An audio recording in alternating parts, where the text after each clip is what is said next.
Good morning, everyone, and welcome to a very long overdue update slash video.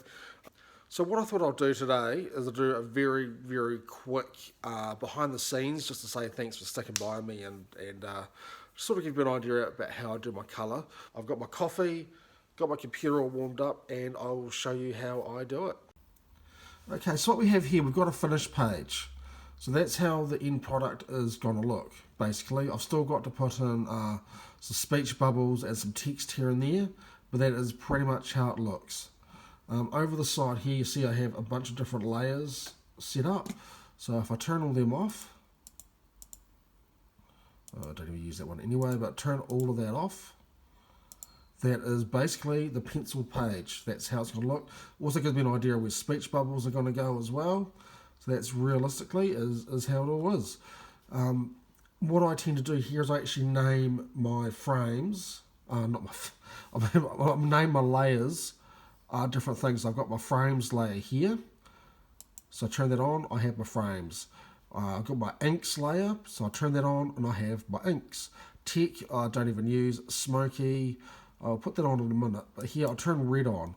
Red I use as a bit of a background for things. Yellow, I'll put that over top. So I'll just keep it red is red, yellow is yellow. I've got a smoky layer here, which adds a bit of smoke to it all. Makes it look sort of uncomfortable and hot. That's kind of my deal.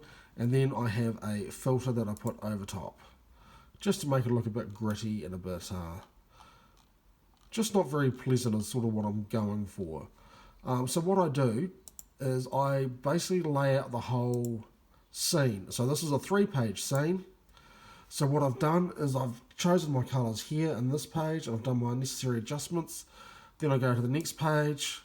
Using the colour select tool, I just drop it in. So it's all got the same yellow, all got the same smoky layer. The filter I will play with later, and the reds, yellow and smoky are all the same. It just keeps everything nice and consistent. Using that. So then what I'll do is I'll grab the eraser tool, which is over here.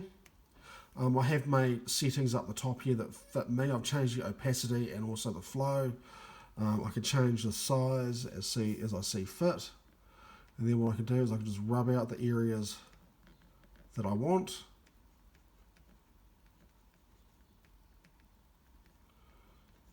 It doesn't really matter if it looks messy because I put that filter over top which hides a lot of that, a little bit of smoke and mirrors. I just really sort of block out the areas that I want with a bigger tool. And then I just change the size of that just to really get into some of the details. The good thing about this is I can zoom in and get in nice and close if need be. I want his red eye to stand out, so I use the eraser tool again, select the yellow level. A lot of people do it differently, of course. This is just how I do it. So I kind of block in that I want his red eye to stand out. And then what I'll do is I'll play with dodge and burn a bit. I'll even do a darker shade of this smoky colour here using the paint tool, and I'll actually darken in some areas as well. So that's it. I hope you found that informative. If you have any comments at all, please feel free to share them down below. If you've got any ideas of what you would like to see in my next few videos, again, just drop a comment. Hope you enjoyed it, and I'll see you in the next video.